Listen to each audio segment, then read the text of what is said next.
खग्रास चंद्र ग्रहण है, यानी कि पूरा चांद जो है वो कवर हो जाएगा, अंधेरा हो जाएगा। पूर्णिमा की रात उजाला होता है, लेकिन पूरा चांद ढक जाएगा और थोड़ी देर के लिए।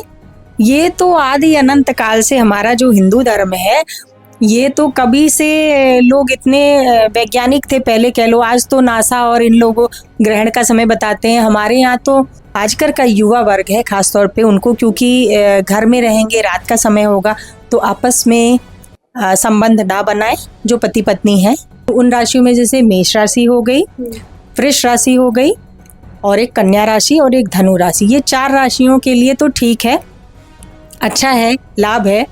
लेकिन बाकी राशियां ग्रहण ना देखें तो ये पूरा चंद्र ग्रहण है, जिसको खग्रास बोलते हैं। 9:57 से कल रात्रि में लगेगा। 11 तो बीमार और बूढ़े और बच्चों के लिए तो खाना पीना आप खा सकते हैं। सिलाई नहीं करनी चाहिए, खाना नहीं खाना चाहिए, कोई भी चीज़ की कटिंग नहीं करनी चाहिए। सबसे मिला जुला के मैं ना हर वर्ष की तरह इस बार भी 7 सितंबर को हमें चंद्र ग्रहण देखने को मिलेगा। इस मुद्दे पर बात करने के लिए हमारे साथ मैम जुड़ी हुई हैं, जिनसे हम बहुत बहुत स्वागत है आपका। मैम पूरा परिचय दे दीजिए। मैं डॉक्टर शालिनी कृष्णा खरे ओम ज्योतिष साधना केंद्र की संचालिका हूँ, और कल भादो मास की पूर्णिमा को जो चंद्र ग्रहण लग रहा है, ये खग्रास चंद्र ग्रहण है, यानी कि पूरा चांद जो है वो कवर हो जाएगा, अंधेरा हो जाएगा। पूर्णिमा की रात उजाला होता है, लेकिन पूरा चांद ढक जाएगा और थोड़ी देर के लिए चांद नहीं दिखाई देगा। तो ये पूरा चंद्र ग्रहण है, जिसको खग्रास बोलते हैं। 9:57 से कल रात्रि में लगेगा। 11:44 पे इसका मध्य भाग होगा, और 1:47 पे मोक्ष हो जाएगा। लेकिन चंद्र ग्रहण में 9 घंटे पूर्व से सूतक लग जाता है, तो मंदिरों के कपाट और सभी शुभ कार्य इत्यादि, खाना पीना, ये सारी चीज़ें बंद हो जाती हैं। सूर्य ग्रहण में 12 घंटे पूर्व होता है, तो ये चंद्र ग्रहण है तो 9 घंटे पूर्व से कपाट आदि बंद हो जाएंगे मंदिरों के।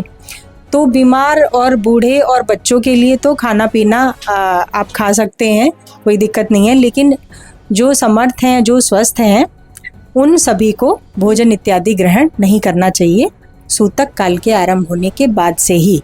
फिर भी यदि कोई इतना लंबा नहीं कर पा रहा है तो ग्रहण के काल में तो बिल्कुल ही नहीं करना चाहिए। तो जो बीमार हैं वो खा सकते हैं, लेकिन जो बीमार नहीं है, स्वस्थ हैं, उनको ग्रहण का ये नियम मानना चाहिए। ग्रहण का मोक्ष के बाद स्नान आदि के पश्चात दान पुण्य का विधान हमारे शास्त्र में बना हुआ है, तो दान पुण्य उसी अनुसार करना चाहिए।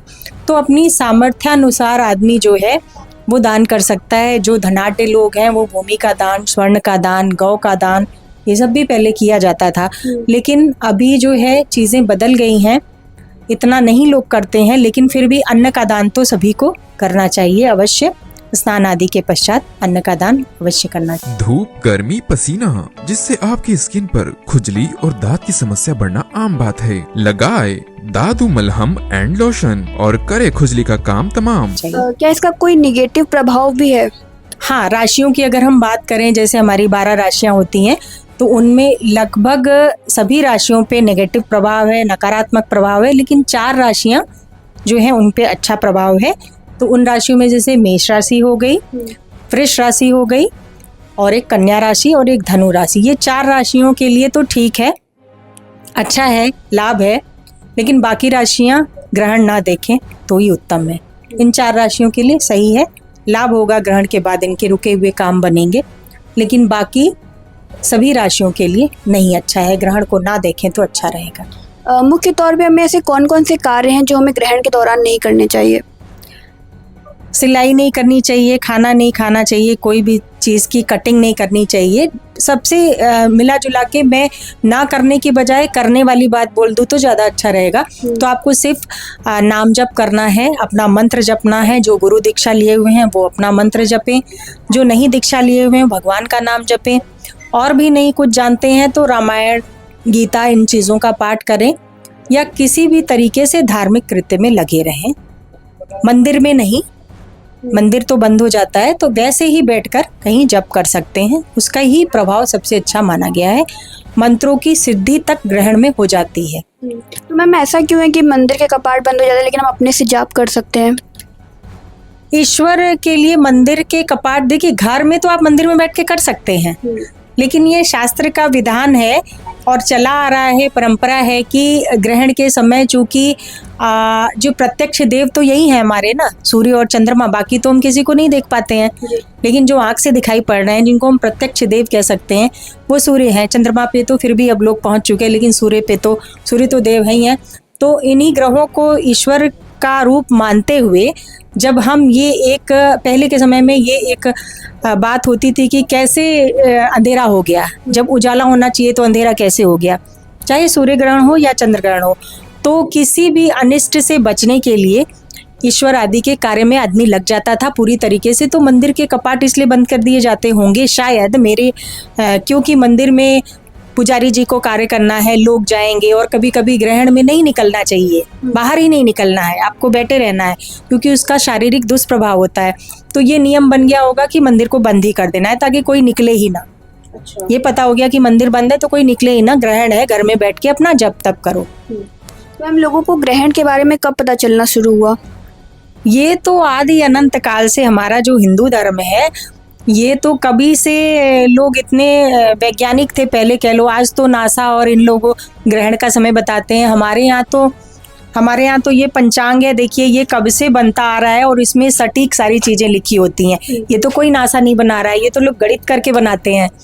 तो हमारे यहाँ के जो ऋषि मुनि थे वो तो त्रिकालदर्शी थे, उनको सब पता था, और ये अनादिकाल से हमारे यहाँ चला आ रहा है। इसका तो ज्ञात ही नहीं कर सकते हम कि ये कब से हम ग्रहण पता कर रहे हैं। तो हमारी परंपरा में तो ये चला ही आ रहा है। ठीक है मैम, अंतिम सवाल, अब हमारे दर्शकों को क्या संदेश देना चाहते हैं ग्रहण के दौरान?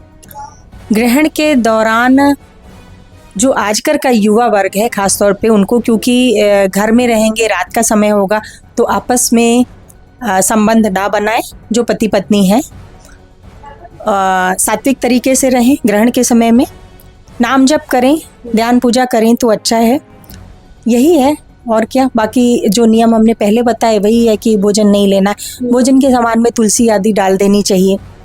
ठीक है, तो ये सब चीज़ें ही करना है। नाम जप और अपना मंत्र जप का ही विशेष फल है। भगवान का ध्यान करते रहें, भगवान का ध्यान करते रहें। कोई किताब पढ़ लें, रामायण पढ़ लें, कोई भी पुस्तक जो किसी भी तरीके से किसी भी धर्म को मानने वाला हो, वो अपने धर्म के अनुसार जो है पुस्तक लेकर के उसका पाठ कर ले, वही सबसे बड़ी चीज़ है। बहुत बहुत धन्यवाद।